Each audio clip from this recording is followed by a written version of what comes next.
Accept your death.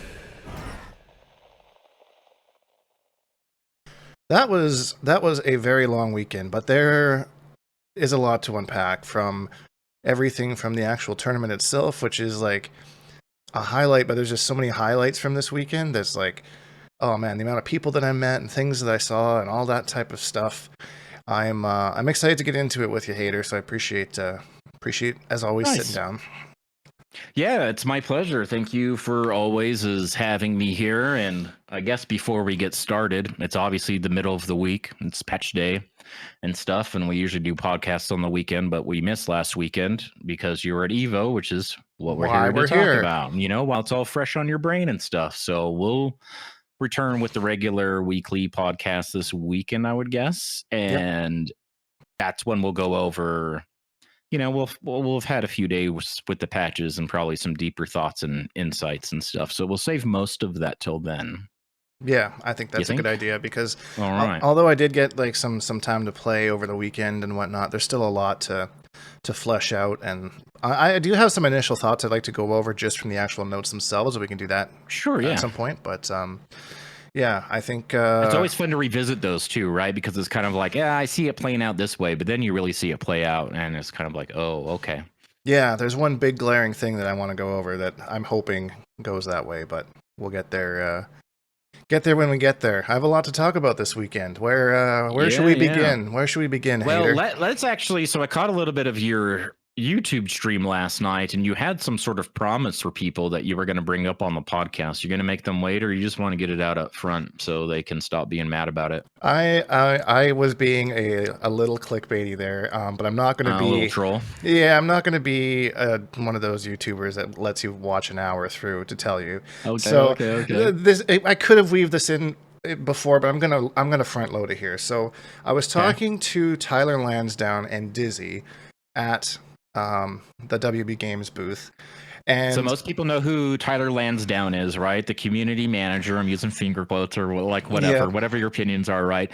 Dizzy is a veteran NRS player who moved on to QA. He and 16-Bit, I believe, moved to Chicago together to become roommates and become QA people for NRS, and that's how they got their foot in the door there. He moved on, and Injustice 2, I think he was still kind of like half and half, but he was, I think Enchantress may have been his first character, but he did start to get onto some of the character design. I know that he worked on Jackie and MK11. I'm not sure what other characters. So that's who Dizzy is in this context. So Tyler and Dizzy. Yeah, so I'm talking to both of them and kind of talking about the changes in the patch, and I was asking about Shujinkydink, and Tyler's kind of like, there are some changes, and then Dizzy was like, we have a lot coming, and I'm not sure if that's in this update or not.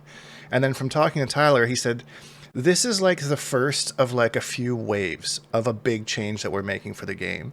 So if your character wasn't included in today's patch, like my character and other sorts of Havoc and things like that, it's no time to be a doomer, right? We've got like not just one, but at least one more than that to sweep in the other characters that were missed this time around. I want to say, and I'm pretty sure I heard this, but there's a very good chance that my brain just made it up, so take this as it is, because I don't 100% remember. I think there's supposed to be 3 big waves of changes. So this is one, and then we've got 2 more coming. So that was kind of that's why Aduna was like, okay, so we actually have a lot of things going on, but what would you want right now? Let's just say hypothetically, right? And that's... Dude, look at what we got. Frost and Sectors, they were both on that poll. Huge changes. Bro. It's good to know. He's not fucking around over there. No, they're listening to people, and that's very apparent to me. In other ways that I'll get into a little bit more down the line. But yeah, it was a nice confirmation for me that NRS is listening. Like the conversations that I had at the WB Games booth this weekend, and again, we'll get into that more in detail later, but I wanted to get that little teaser front loaded out of there. So now if you came here for that, you have other things to do. It could be the start of an NRS redemption arc this game cycle, yeah? I mean, it kind of needs it with the last year, not going to be honest. But, but it seems like a lot of people left with let's talk about let's start from the very beginning, right? You wake up, you got crusties in your eyes, and it's travel day. What's going on? Anything eventful happened? Like getting to Las Vegas in the first place, you had to go through U.S. Customs and all of that, right? Yeah, customs wasn't too bad. I think the worst of it, which wasn't even that bad, was like getting my badge for EVO. Usually I have STB buddy or somebody with me to go to badge check with, but the only person that I kind of like, I know a lot of people, but I don't usually chum around with a lot of people on the weekend, you know? Like, Sure. but I ended up meeting up with Not Very Good and her crew, and we all went over and got in the lineup, and it was a lineup to get into a lineup. So it kind of like looped around the venue a little bit, and then when I kind of got to see like where the badge pickup was, that lineup was gigantic. And dude, and it doesn't matter how early you get there, because if you want to be the first in line, that means that you're showing up to wait for as long as you would anyway for anyone to even show up and start giving out badges, right? So either way, you're in for kind of a shit time. Yeah. To their credit, I think it took me about 20 minutes. Like, and I think I think I have some video footage of the lineup that I took as I was leaving it, so I'll maybe throw this in there for y'all so you can kind of see how big this lineup was. But they did an absolutely amazing job at getting you in and getting you out. And dude, 20 minutes. I've been in 2.5 hour lines before. Me too, for easily. Like, for sure, easily. So when I saw, incredible.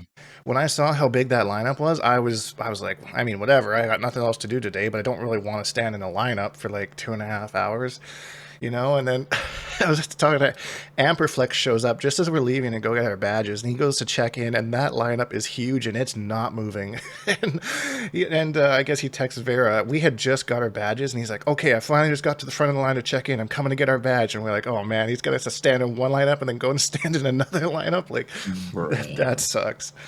So yeah, after that, we just kind of walked around, and we met up with MK Javier, and I've never met him before. He's a super nice guy, super duper nice guy, very soft spoken dude. And then kind of went and checked some things out, and then we went and played some casuals, and I did fairly well against him, considering he got top 6 at EVO. You know, I felt a little bit better after that, but I think I went like 13-6 against him or something like that. Dang, so, okay. Yeah. So, and what was that matchup? Scorpion versus Sindel Shujinko. Okay. So, yeah, that was fun. It's cool, neat to play him, especially after he got that top 6 at EVO as well. So that was fun. Then after that, we kind of parted ways, and I wanted to go to bed early because I wanted to be meeting up with Retro the next day. Then we're gonna play some casuals. An old man. And I'm an old man, and I'm not into like hitting the streets and then going to a tournament the next morning anymore, you know? Like that's out of the way. You need that beauty rest. You're officially an adult. Yep, officially all right, an adult. So day 2, what was it? So day 2 was day 1, the day that you flew that was Wednesday, right? And then Thursday was the first day of the tournament? Yeah, so Wednesday was when I flew in, yes. So all that stuff happened on Thursday. I flew in Wednesday night, and then I just went to sleep. Nothing eventful happened that day. Got you. All that stuff happened Thursday. Thursday. Still pre-tournament. Still pre-tournament. And then Friday morning, wake up, meet up with Retro, and we begin kind of the travel to the venue from the hotel that I'm at. And it was actually pretty cool. There was like this monorail that was like kind of sketchy, to be honest. I don't know how long it's been up for, but it only took it one stop because the hotel that I was at was like maybe a block away from the convention center, but it was also like 110 degrees Fahrenheit outside. So it's like that walk matters. Like a block in that heat is pretty crazy. So we took the monorail, which was air conditioned. Yeah, all that kind of stuff. Let's just build a whole ass metropolitan city here in the middle of the desert where we have absolutely no resources and have to import even energy and water. Right? It's okay. That makes sense. Dude, it's the middle of summer. Like, yeah, let's have it in Las Vegas in February or something. That would be so much nicer. Like shift tournament season. Actually, cold there in February, but yeah, definitely July, August, Jesus. But okay, so you took the monorail because what kind of temperatures used to up there in the northern lands of Canada this time of year? What are you rocking in Fahrenheit up there like today? This time of year, usually around 100 Fahrenheit, maybe a little bit less than that. So it wasn't. I mean, the same for me. I live in a desert in Canada too, so it's like in the hottest times of year, it's not too bad. It's still not as hot as it was, this weekend down there. But you're already acclimated to arid air, right? Lack of humidity and stuff too, so that's not a problem being around there, right? Because there's like no humidity. Yeah, for short periods of time or whatever. It's like being in an easy bake oven, like a blast furnace, You go outside and you can just feel the heat hitting you in the face. And then, so from the monorail, we leave the monorail, and there's like 6 escalators. Man, if I never see another escalator in my life, I'll be happy. I don't know why they bothered me so much. Like, you just stand on it, takes you where but for some reason, I really just didn't like them. I don't know. But yeah, so I did this trek like 4 times over the course of the weekend. So maybe that's why I'm just over escalators at this point. But maybe if it was stairs, it's the symbolism. It's what they represent, not their function. But Yeah, exactly. And then, so the cool part of this was they had this. It's called the Vegas Loop. I guess it's an Elon Musk thing where it's like a taxi service with Teslas that bring you like from different stops around like this certain area from the convention center and whatnot. So you'd go down another escalator, and at the bottom they'd say, "Where are you going?" And we would say West Hall of the Las Vegas Convention Center. They're like, "Okay, go to Zone 3," and then you'd get in a car, and then it would take you through this crazy tunnel with all these little LED lights and stuff. I think I have footage on that as well. I'll put that up here if I'm pretty sure that I do. So the first time I rode that was with Vera and her crew as we were going to get our badges, and she was freaking out the whole time. She's like, "My boy Elon Musk coming through, so we don't have to walk through the heat." She was just, she loved this thing. She was just going off. It was really funny. But yeah, it was kind of neat. I mean, it's just pretty simple things, just like a concrete tunnel with some LED lights. But I rode in a Cybertruck at some point, so that was not something I expected to do this weekend. That was pretty funny seeing that roll up. To be honest, what's the context of that? Did you like Uber somewhere, or is it part of the same thing you're talking about? It's part of the same thing. So they have all sorts. It's all Tesla vehicles, all of these ones. So they had different types from different Model 3s, Model S, or whatever it is, and then they had the Cybertrucks. So it's just whatever one happened to get there at the time. But yeah, so then from there we got like pretty much right in front of the venue, and went in, and so this is Friday morning. Started watching Retro playing his pools, and he is just destroying people, just left, right, and center. Did he use Jacks? Did he use Katana Jacks? Katana Jacks, Katana Chameleon, and Katana Movado were the 3 that he used. And so his first match was against Rock and Polos, won that 3-0. Okay. Who does Rock and Polos play in this game? I believe it was Garrus, and I think he switched at one point, and I can't remember who he switched to. But I'm pretty sure he played Garrus at the start. Shoutouts to Polos. He does all sorts of stuff. I'm not sure how active he is, but he used to do all sorts of exhibition stuff. Yeah, he's streaming all the time. Post things over in his stream, yeah. So big shoutouts to him. And then I think he played Parsa HP, who fellow Canadian, played Ermac. And I believe he won that 3-0. And then he had to play Just Nasty, his Smoke. Oh, okay. Yeah, and then... Who was Just Nasty using? Who's Just Nasty uses a cameo? I can't remember the cameo. I want to say it's Chameleon. Yeah, it was Chameleon, because Retro was worried about him playing lame, and that's when Retro had to switch to Chameleon, because otherwise he would just get zoned out. I don't exactly know how, but apparently they've played a lot. So, okay. So they played, and Retro was like, "There's this one setup that he likes to do mid-screen, and I can backdash it, and he's not going to be ready for me to backdash it, and I'm going to punish him. That'll work." And then, sure enough, that's exactly what happened. And I think Retro ended up taking it 3-2. Over That's Just so Nasty. Sick. Yeah. Dude, Katana that can backdash something, because her back 2 is so nasty, right? Like backdash into back 2 is is that what happened? Did he backdash into back 2? Yeah, backdash, back 2, punish. Oh yeah, of course. The classic. And then that's sick. So he's 3-0 at this point? 3-0 at this point. So at this point, nobody knows it's Retro yet. Because he's playing under a Heidi account. Like he just made up a name. I saw it get called out on Twitter yesterday. Yep. Yeah, it's since been, everyone knows it now. It was just up until malicious, this point malicious. Smelled like delicious. Yeah. Yeah, like and his tag was QT, which is really funny. QT malicious, which is really funny. So at this point, Just Nasty gets off, and I see Retro just looking at his phone, just smiling away.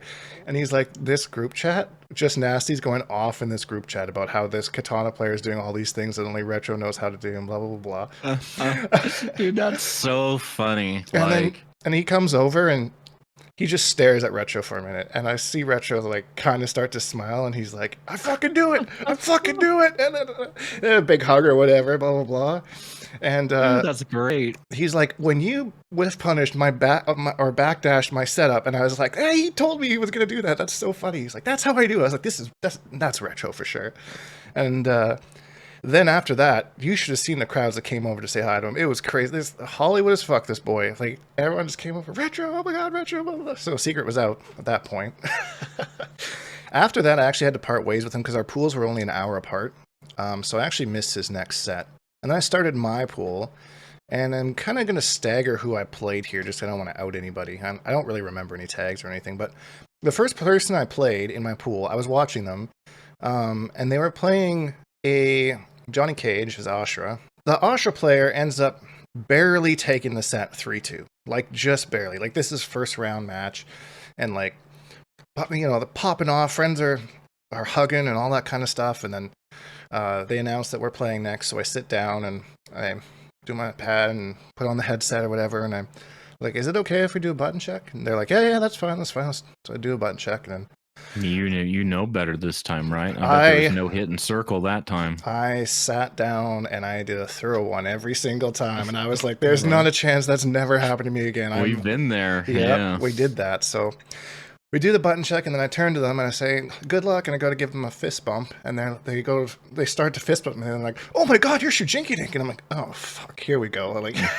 you're just gonna hit me with the GG's big fan and then like 3-0 me or something, and like just in that moment, like the look on their face, like, oh my god, you're Shujinkydink, and then, but the match was literally starting, so I just had to like turn away and play the match. I ended up winning 3-0, but they were like, oh, it's such an honor to play you, and I was like, oh, thank you, appreciate that. Sorry for any losers, I guess.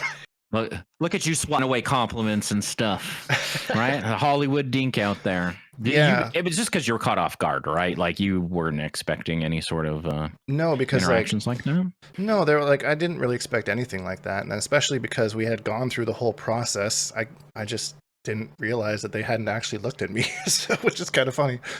Next match was a Baraka player, and this guy kind of gave me a weird look when I asked for a button check. Kind of like oh, why would you do that kind of a thing? But whatever, it happened. Wow, okay. Yeah, very weird combos. I think he did back 3-1 into Striker Grenades into Blade Spark. That was his B&B. Very weird combos. I basically block infinited him with Sindel. Back to float. So he was confused about the button check part because he didn't even know what it was, right? That's very possible. He's just chilling in Las Vegas and enjoying this thing, you know. Yeah, right? like I'm pretty sure that MK wasn't his main game, or maybe it's, you know, he plays it very casually. The EVO experience, you know, there's tons of people like that there. There's nothing wrong with that. It's just something I noticed. No. But yeah, unfortunately, didn't know how her float pressure worked, so I basically just block infinited with back to float, back to float, back to float, back to float, hit confirmed into a combo whenever I got one, kind of a thing. Wasn't too bad. And this is your second game? It's my second game, yeah. Okay. So then my third game, I played a Katana Jax, and I just finished playing like a first to like 30 with Retro right before pool started, so like I was kind of warmed up in that matchup, but I still don't really like that matchup. And I was up like 2-0 with the last like a round up, and then I got the swift reverse 3-0. Like they made some amazing adjustments, and they played really good. Well, like it just kind of clicked for them. Like first to 2 would have been all you. Would have been all me easy, yeah. But I prefer first to 3 for exactly those types of reasons. It allows those type of adaptations, and I didn't adapt back, and that's how it went. I was really close. It came down to last game. Last round, they knocked me down, and it was between my overhead wake up and my Shujinko wake up. And like I had to guess between the two, and I chose Shujinko wake up, and that did not work out. I got hit out of it. Betrayed by Shujinko again. I'm sorry, what was the matchup here? Who was your opponent playing? Katana Jacks. Oh, right. Yeah, so I think if I would have done like the overhead wake up, I probably would have taken it. But hindsight's always 50-50, you know what I'm saying? Right. So that did get me... Unfortunate. So now you're in losers, 2-1 in losers. How you feeling mentally, right? Are you feeling defeated, or are you feeling like, nah, we still got this? So like losers run is longer, but we in there. At this point, I had achieved my goal. I had gotten out of my pool. I sat up from that match, and the TO came over and gave me a thing for a free burrito and said, congratulations, you made it out of your pool. That's all I wanted to do. That was my goal for EVO, was to make it out of my pool. Everything else was to get a burrito, a free burrito. That's a lot of work for a free burrito. I mean, it was sweaty, not gonna lie. It was pretty sweaty. You went all the way to Las Vegas. I got a free burrito. Went through all of that to get your burrito. Yeah. Time to go home. All right. Yeah, and I don't even have a Chipotle where I live, so like now I have this free burrito in my wallet that is not going to do anything for me. So why didn't you get it while you were down there? I kept forgetting. There was a lot going on. Trust me, it was a crazy weekend. I did at one point map out a Chipotle, but then I was like, that's an 8-minute drive. I don't know if I want to really... Bro, and I feel like it's so dangerous. You're in a convention center with 10,000 people, and you're giving out free burritos to people. How many bathrooms are in this place? Right? Totally. So that got me out of my pool. So from there, my nerves pretty much went like down the drain. Like I wasn't nervous at all after that because I achieved my goal. Everything else was good. So low pressure. That's good to hear. Okay. Yep. 100%. Then I played someone who I actually had met earlier. They introduced themselves and they're super nice. Played against them. I don't remember the character that they played, but I did the same thing I did to the Baraka, where I pretty much just block infinited them. Like it was not really that tough because they kept trying different moves to poke out, and I would just hit confirm into 45% into a restand into guess again, and then they'd try to poke out, and there's GG. So then I eliminate them. I realize once they actually start beating you, you're just going to float and then float backwards. And then they're going to whiff and then just get punished for it. That's the next phase. Not that I've been there or anything. Of course not. No. Right. So then afterwards he's like, I'm not sure what the etiquette here is, but like, how do I get out of that? And I'm like, I said, you just have to up block and it's full combo punish. He's like, man, I feel really bad. Like, hey, but he was really... That's how we learn, right? And like, for the record, like on the topic of etiquette, had you responded or anyone else responded with like, get good, scrub or whatever, it's like, I'm not telling you or whatever. Like, dude, I hate that shit. Like, that's the cool thing about being in person. Like, you don't run into stuff like that, like at your locals and at tournaments and stuff. I feel like for the most part, things are like way more chummy and relaxed, and you just come away like with so many lessons, learning so many things from conversations just like that. So good on you. Yeah, so now he's gonna buddy the next Sindel player he fights. 100%. And I mean, I think that when you go to events like this, like no one's trying to like dunk on people necessarily. Like maybe they're friends or whatever, but like not just like a general person, right? Like they're there for the tournament experience, and like that's not to. And me personally, as a content creator and all that kind of stuff, I want to help people get better. So I mean, that's what my goals are. You know that meme that's like the illustration of the brain, and as it goes through like the 4 stages, it gets brighter and brighter until like the end, it's just like a glowing brain sticking out of like a human sword. Like that's how I felt that last phase. Like frame 1 of that and the last frame of that is like before EVO and then leaving EVO for me. Both times I went, I felt so enlightened both times, just like talking to people, playing games, playing a lot of casuals and stuff like that, but just being chummy with people and all the small talk that happens during the set and in between rounds and stuff like that. I just feel like, oh, I get it now or something, and then I just forget it all again in a couple weeks, but I always walk away feeling smarter. Yeah, no, definitely, 100%. That's the goal of these events, and I think that's why people enjoy them so much. After that set, I played somebody. This individual was quite intimidating for me because they were walking around with a camera crew like the whole time, like, and it was like he's part of like the Brazilian crew, and I think they were filming like a documentary or something like that of all the players. Okay. Because I saw them like everyone from Brazil, they were there with their cameras. So like I sit down to play this guy, and then he sits down, and then his entourage sits down. And they got all the cameras working on the cameras and everything like that. And then so do our button check and start playing, and I realize that he also doesn't know how to deal with the float cancels of Sindel. No way. So the first carried first game and a half. I think after the first game and a half, he finally uplocked. I was like, okay, it was in there. The knowledge was there, but he just forgot about it until I started like really abusing it against him. But at that point, it was just too late. Then I started establishing the mind game of the float into throws, and then that kind of really threw him off. And he was trying to poke. I believe he was playing Ashra. And then switched to Omni-Man at the end, and that kind of threw me off. I was gonna guess Ashra because he was from Brazil, but I didn't want to perpetuate the stereotype. But he's still playing Ashra. He's playing Ashra, and I mean, he played it with what cameo? Ashra, what chameleon? I think it was chameleon. I don't really remember. All of it's kind of a blur. I just remember the main characters. But yeah, switched to Omni-Man in the last game. All these games were close, by the way. Like I did get away with some pressure, but Ashra hits hard, so I mean, one or two combos from her is really all it takes. But went to Omni-Man, came down to last hit last round, and I managed to take it 3-0. And then the guys with his entourage were just asking me, he's like, can I see your shirt? What's your tag? And I was like, okay, yeah. I have my tag on the back of my shirt. Did they have you sign something saying it's okay to put my face in whatever this thing is that you're releasing? No, I don't really care that much, but no, they didn't. I don't know. They might get in trouble for something like that. Who knows? But so at this point you're 2-2. So that was your second losers match? 4-1, I guess, at this point. Oh, sorry, 4-1. God, I'm 2-2. 4-1. Not 2-2 yet. Dude, I failed at the alphabet in that one video, and now it's just the basic numbers. What's happening to me? Welcome to Hatyrs Basic Math. Right. 4-1. That means that he won 4 times and lost once. That's right. Good job, Hater. Yep.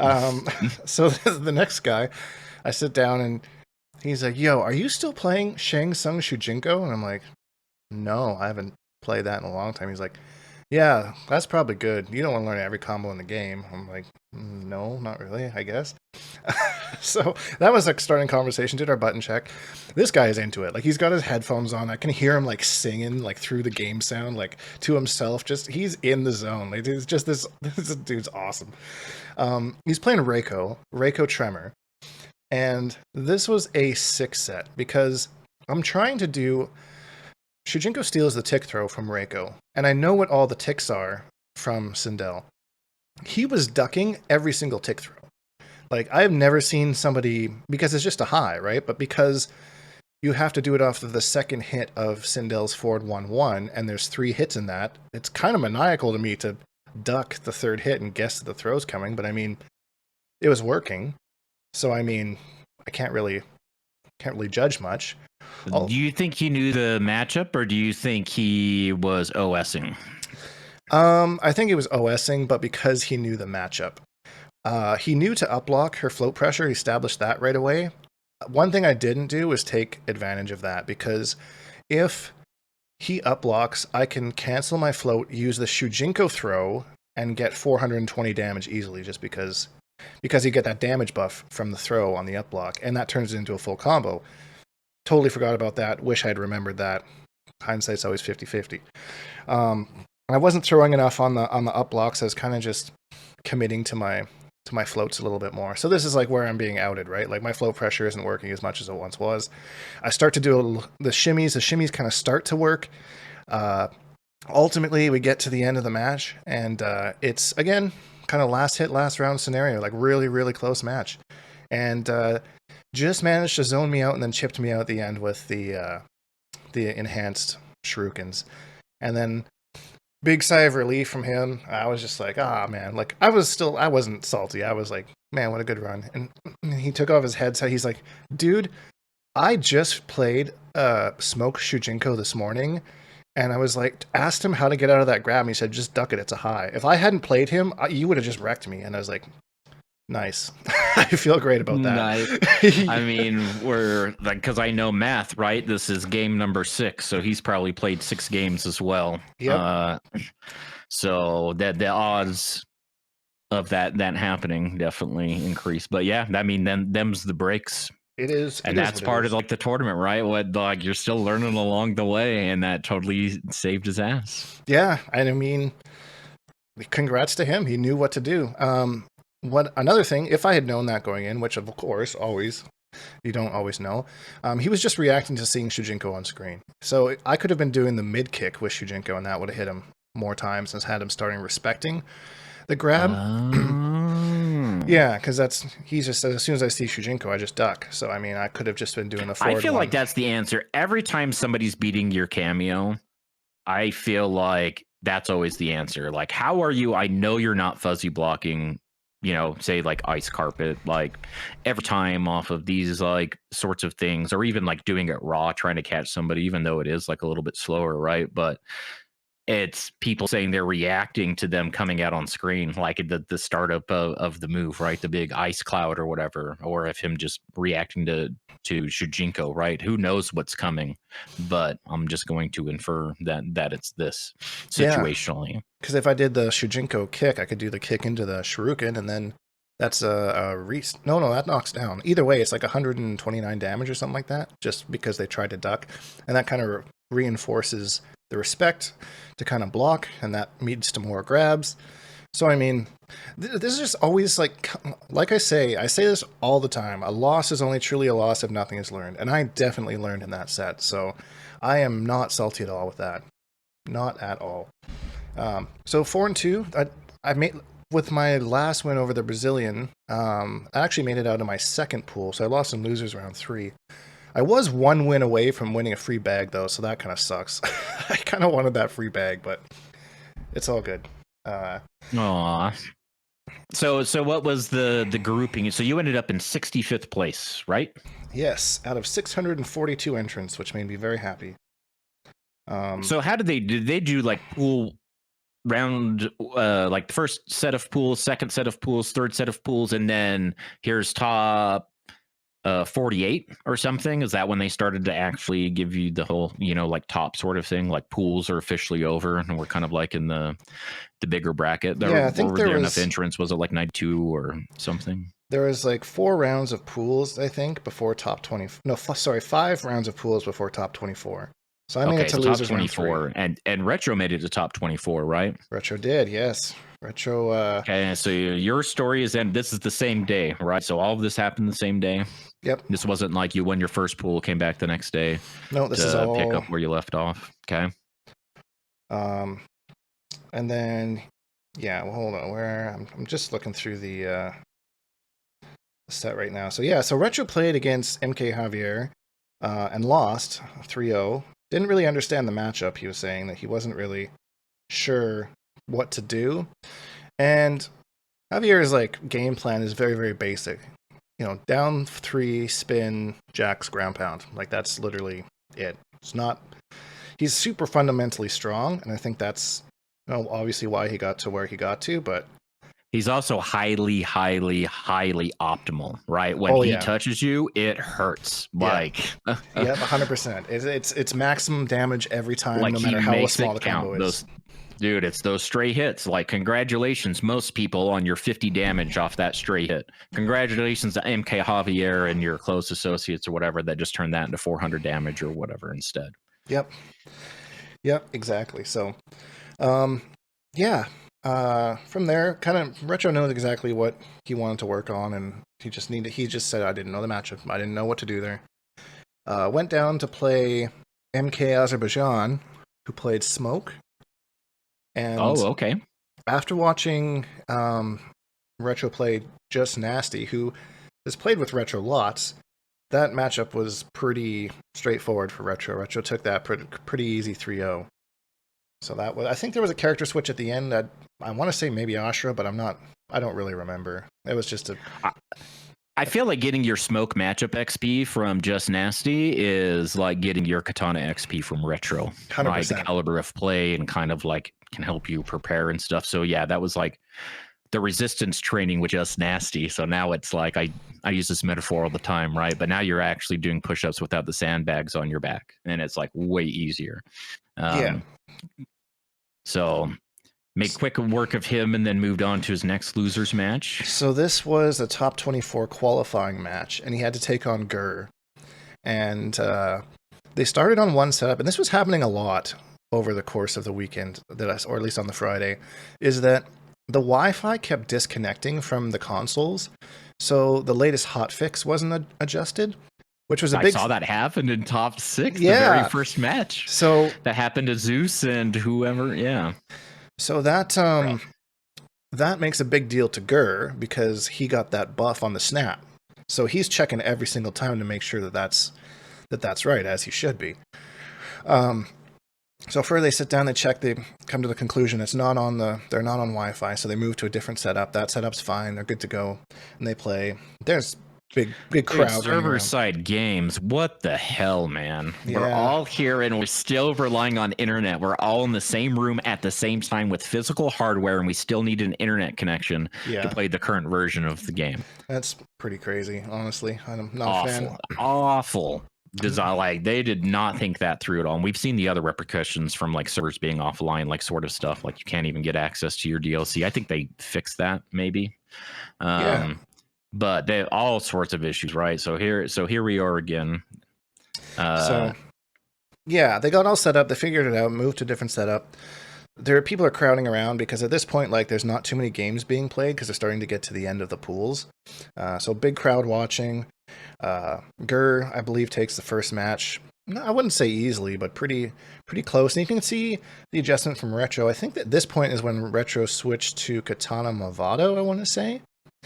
And ended up getting the win, 3-1 over Gur. And Gur, of course, obviously upset and packed up his stuff and away he went. And I was standing there waiting in line because everyone was there watching to, congratulate Retro and give him a big hug and say, that's awesome. Your first offline event ever is top 24 at EVO. That is so sick. I top love 24, and you just eliminated Gur, right? Who is like a consistent top 8, placer. So, I mean, super proud of Retro at this point. Retro, at that point, was like, you want to go check out the WB Games booth? And I was like, yeah, let's do it. So we go over there together, and we get to the front of the line, and the guy's there.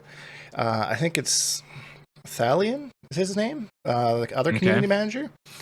He sees me up front, dabs me up and all that kind of stuff. And then he's like, do you mind? Because they had in the setup, I have pictures of this that I'll put on the screen for this as well. But in the setup, they had the lineup that was like going around. And then at the front of the lineup was like a big TV screen. And then on the back of the whole booth was another TV screen. So they wanted to put me on the setup that was on those two TV screens so people could watch me play while I was labbing or whatever of me and Retro going over things.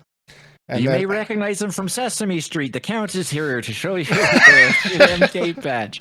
No, it's Dink. Everybody knows and loves Dink. Oh. He's a prominent YouTuber, content creator for NRS, and put him up on the big stage. And who did you go up there with? It was Retro and I. Yeah, Retro and I. Okay. So we're sitting there and we're labbing some stuff, and then I can hear them saying be respectful of your timers. Everybody's got 8 minutes, kind of thing. Blah blah blah. And then like Dizzy walks over and just like, oops, and turns off her timer.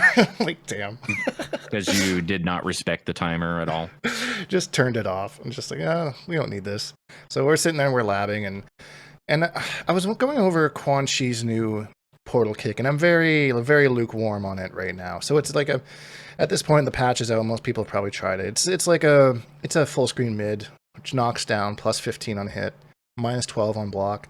It's kind of a clunky looking move. So we'll see how it feels like a really hard read move, like because does it track better than standing 4? Is it meant to be used in those situations where they could avoid it, not just by ducking, but by advancing forward? Will it hit anyone? It does not track. It is meant to hit somebody in place. So I think the idea... Got you. No tracking at all. Yeah, so the idea is if people are ducking your standing 4, you hit them with this move instead. So what you can do is like You get the portal out, purple skulls. Purple skulls are plus 19 on block, whether you flawless block them or not.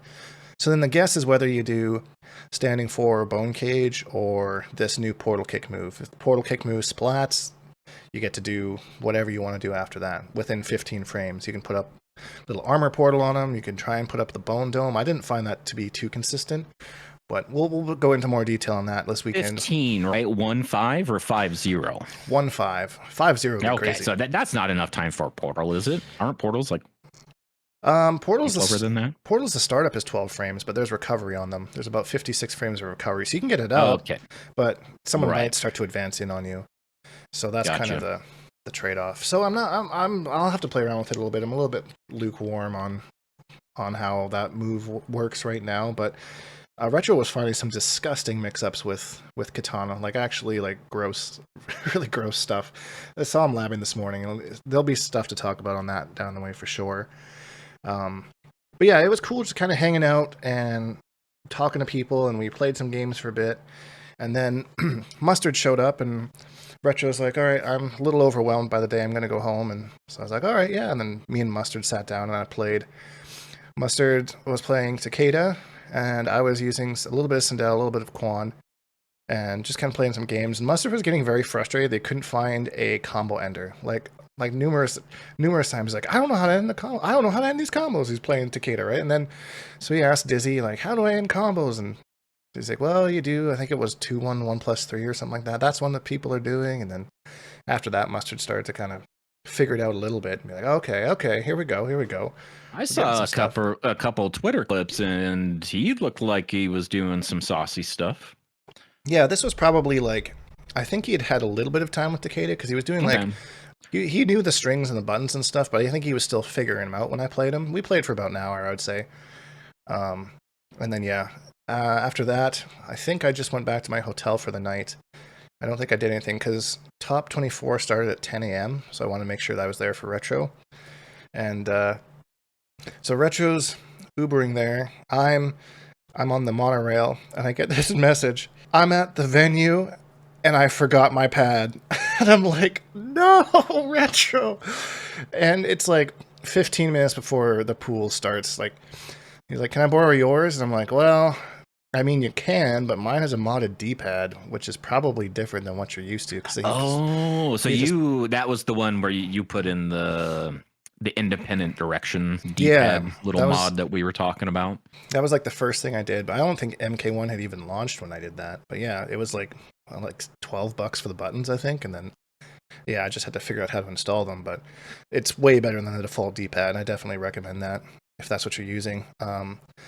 Retro got like a little bit of time in practice mode. We couldn't play games because only one of us had a pad, so we had to find an empty console and just try and practice out in practice mode and try and get it to work. So said he felt pretty good about it, but then he started playing his game against Gi Exceptional, the Ashra that won LCQ. Yep. And I could see he was getting all sorts of missed inputs, like just like random standing ones, and like he did say, I saw him, he said on Twitter, right, he was getting standing one instead of back forward one, things like that. Yeah, because like with the modded D-pad, you have to be pretty hard on the back, because they are individual buttons, so it has to like clearly hit it. So all the inputs you have to be pretty precise on, and if you're used to like rolling stuff too much, that can kind of hinder you, and I think that's what was happening. So kind of an unfortunate end to the run. He did go down 3-0 to Gi Exceptional. But I mean, still super, super proud of the boy. I've known Retro for 9 years, and it's just for him to finally come out to an event and have the showing that he did is just absolutely fantastic.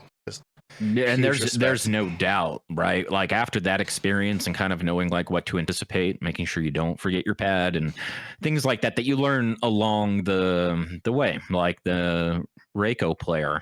Exactly. Good timing for that. So there's no doubt that if Retro continues to show up to events, that he's like a real threat.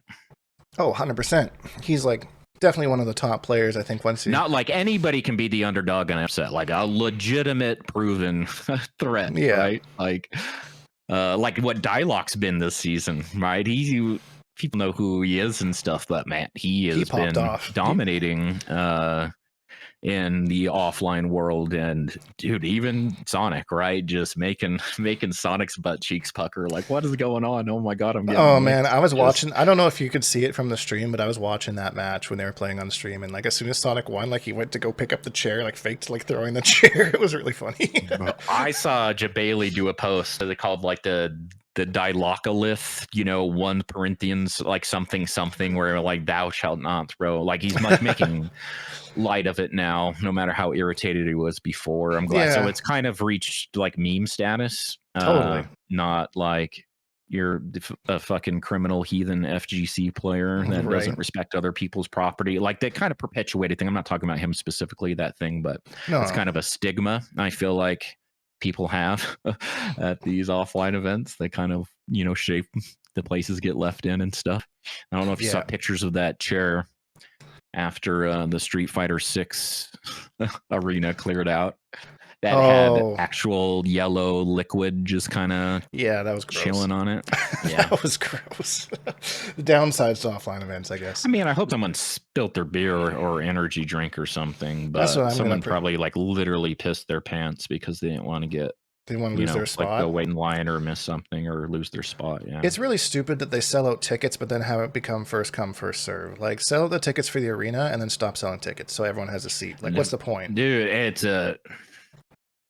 I'm going to be careful about how I phrase it or whatever, but I think for them to just bundle it into the price of going to EVO, so you're like, to go to an offline over $200 after like everything, right? And the arena ticket that you get to purchase whether you want it or not. And then you can't even use it unless you're like showed up at 9 a.m. because people are going there and then just planting themselves there because they don't. Yeah, exactly. Bro, I hate shit like that. Yeah, it's like when you go to, it's like in Las Vegas, you go to a gentleman's club or whatever, right? Allowed 2 drink minimum, right? Just to go in, whether you're drinking or not, right? You're required to buy 2 drinks to even like walk in the front door, right? To like some places, and it's just, I don't understand stuff. I mean, I get why they do it, but I don't like it. It's definitely got more of a commercial feel than it does. It's been a long time since I've been at EVO, so I mean, maybe this is like slowly happening. I'm just noticing it more because it's been a while since I've been there, but definitely a lot more commercially kind of feel to it than I remember it being more of a grassroots thing. And they're really making a lot of effort to make sure the grassroots part of their identity isn't lost. Right, like what they did with like some of the awards this year and other sorts of things, because you can kind of see the corporate takeover. I mean, Sony bought it, right? Sony owns EVO and it has shareholders. I mean, it's a business, so it's as grassroots as it can be for its business model. Right. But so that makes sense. I mean, a lot of the stuff, like I said, was a little kind of disappointing to see the way that it went. And it was a really fun event. All in all, like, I met so many people, and like, just the amount of people that wanted to take pictures with me and stuff. It was really cool to like really feel like I still have an impact, Sometimes I feel like, I'm just kind of this old man screaming at cloud, but like for people to actually come up and be like, like, I really love your videos. You've really helped me out a lot. And even people that I've known for a long time or whatever, that even like Just Nasty came up. He saw me first. He was like, "Oh, hey, Dink, what's up?" And I've never actually met the guy before and talked to him, so it was really cool. That's cool. I mean, how was it different from, because you went to ECT and you went to Combo Break? This is your 3rd event since MK1's been released, right? Your 2nd of the year, and then you went to ECT late last year. How was that different as far? Do you think it was just because there's so many more people at EVO? Yeah, I think that's what just the amount of people, and like the amount of people that aren't necessarily there to try and win a tournament, but just have the experience and like meet these people that they've seen online or in tournaments and stuff in real life. And like, there's just a way more of that at this event than there is at like Combo Breaker or ECT or something like that. Like, there's a lot more. If you're going to save money and go to a tournament, this is the one you're going to go to, right? Because it can literally be like, just have your vacation in Las Vegas and you just do EVO on Thursday or Friday of the week that you're staying there, doing all the other shit there is to do in Vegas. I'm sure plenty of people do stuff like that. Oh yeah, 100%, for sure.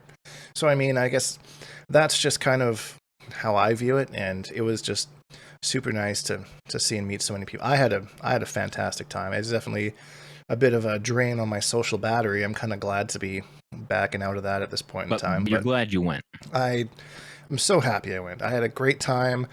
Even like once I did hit my goal in the tournament, I just knew that was going to be a good weekend. Like after I'd hit my goal in the tournament, and then so many other fun things happened after that. I just got like the red carpet treatment from the guys at the WB Games booth. It was just super nice. It was just super, super nice. And just to see people again, talk to Stephanie for a bit, and Tyler Lansdowne and Dizzy. I didn't even recognize Dizzy. That guy's got like a huge ass beard and long hair now. Yeah, the long hair and beard now. That's like what I have going on. Well, I shaved the beard, or I keep it a little bit more kept or whatever these days, but that was definitely looks like that probably happened during COVID lockdown, and like me was kind of, I like long hair, I'm just gonna keep it. I got nothing against it, but I saw him standing watching pools, and I was like, that looks like Dizzy, but I can't tell with all that hair on his face. That was not there last time I saw him. If you're at like the NRS booth, it's like the only ginger you'll see, right?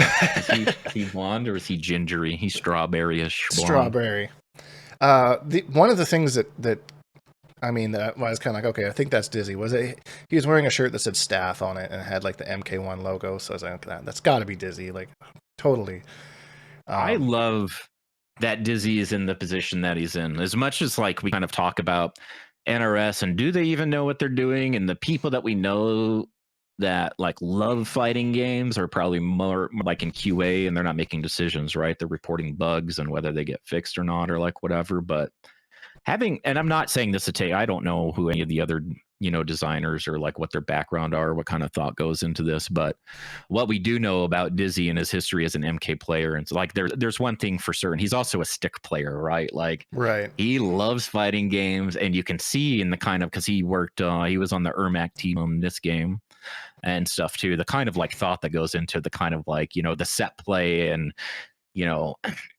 things like that. The way that I like that he's in there giving his voice and his input, whether it's received or not. Like, I think he's a good voice for fighting game enjoyers, to have on the development team.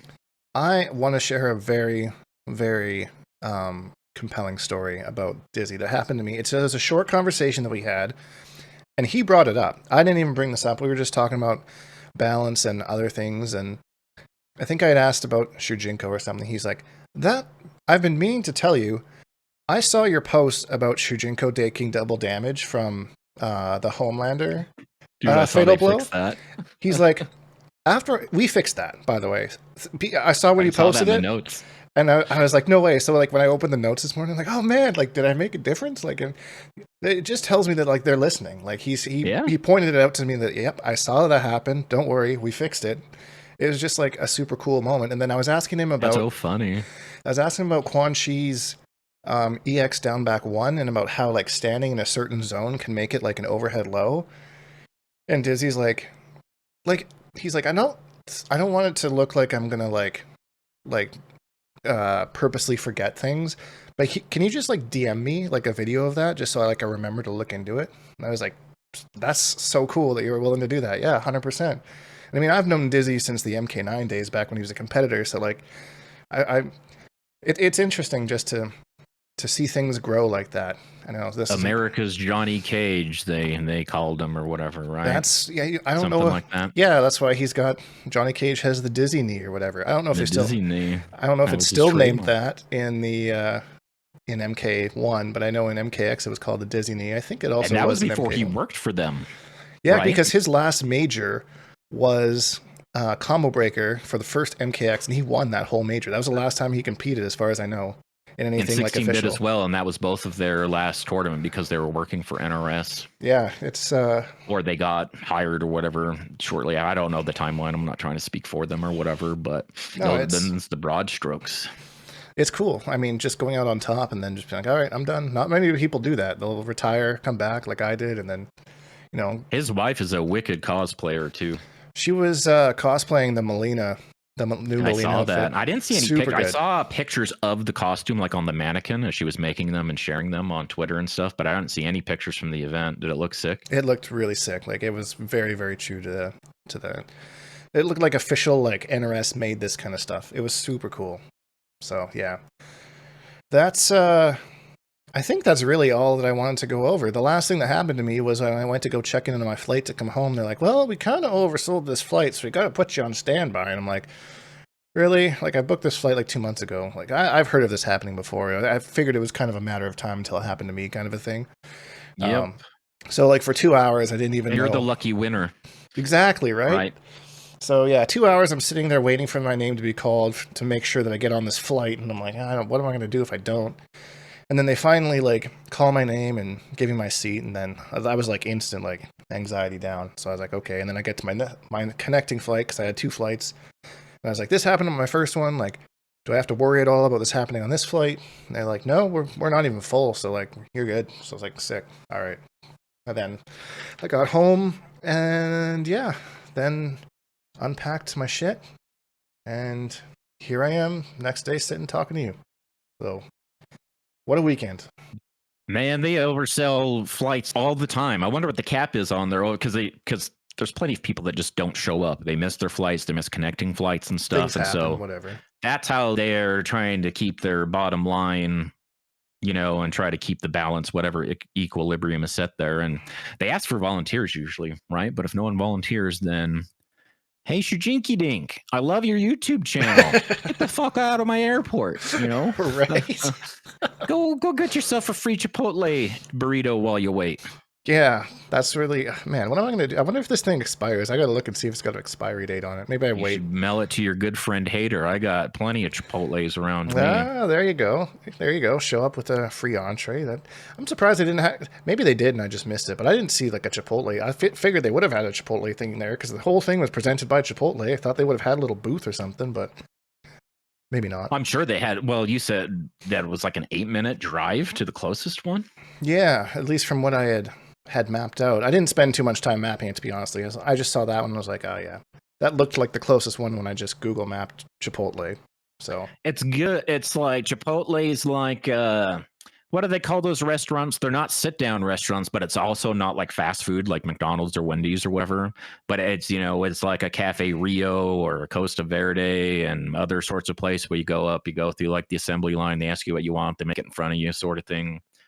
Have like a sit down, a little fancier, a little step up from fast food. I'd been to one at some point in time, and it just kind of felt like a Subway for burritos kind of a thing. It's kind of what it felt like. But that was a long time ago, so I don't know what it's like anymore. Maybe not quite as dirty as Subway, but, right? That's funny. But yeah, same idea. Okay. It's good stuff.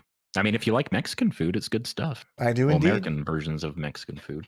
I do. Oh yeah, you had it for the first time when you're in Chicago, huh? Yeah, that was a life-changing experience for me. Well, and I think EVO was a life-changing experience for me as well. There's a lot that I took away. Did I talk about everything that you wanted to know about? I didn't miss anything? First of all, what a great transition. You're a real master of your craft there, Dink. Comes with experience. Let's see here. No, I feel like other stuff can wait. I did go through the patch a little bit offline, but I did that for Movado, and the second the patch came online, literally all the damage values were different. So I don't want to do that again. I roughly kind of looked at Frostwall and, the double missile, and I've got some initial thoughts, but let's let it sit in the old rice cooker till the weekend, and we'll come back with some more fleshed out thoughts.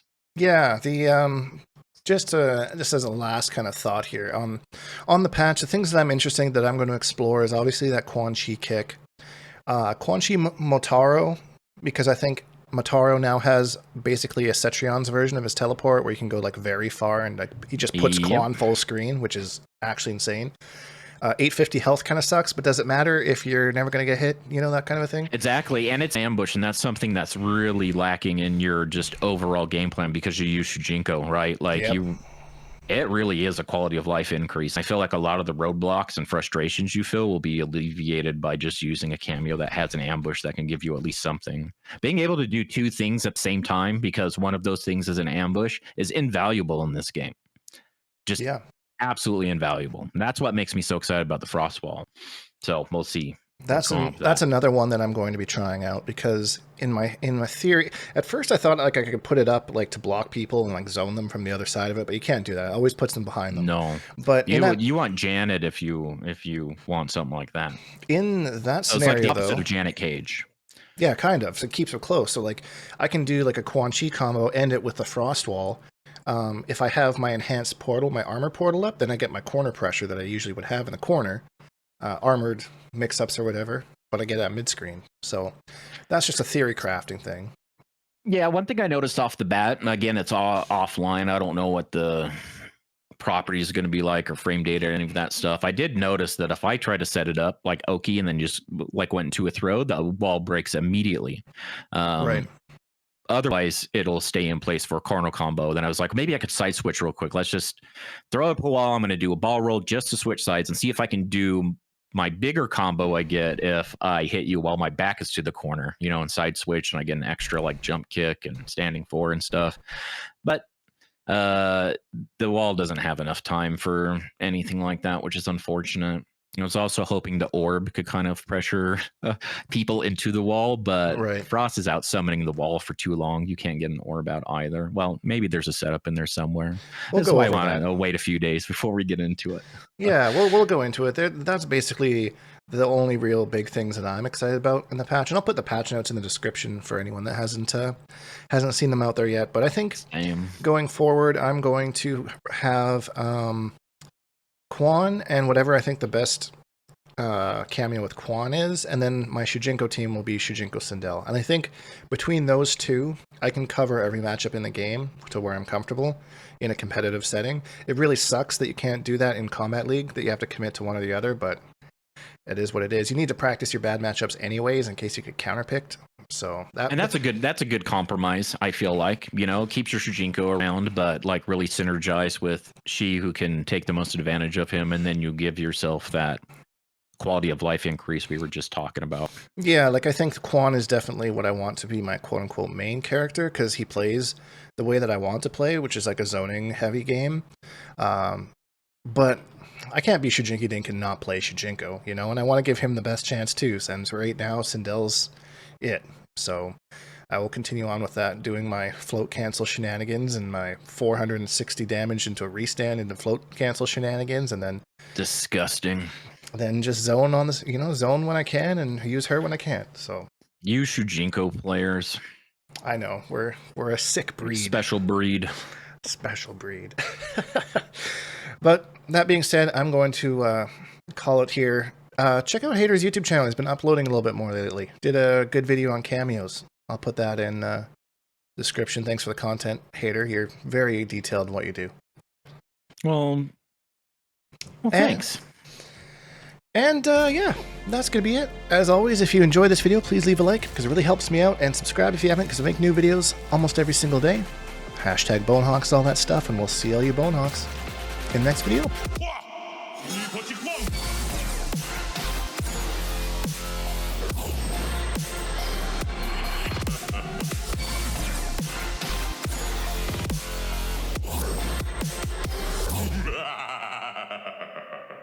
Accept your death.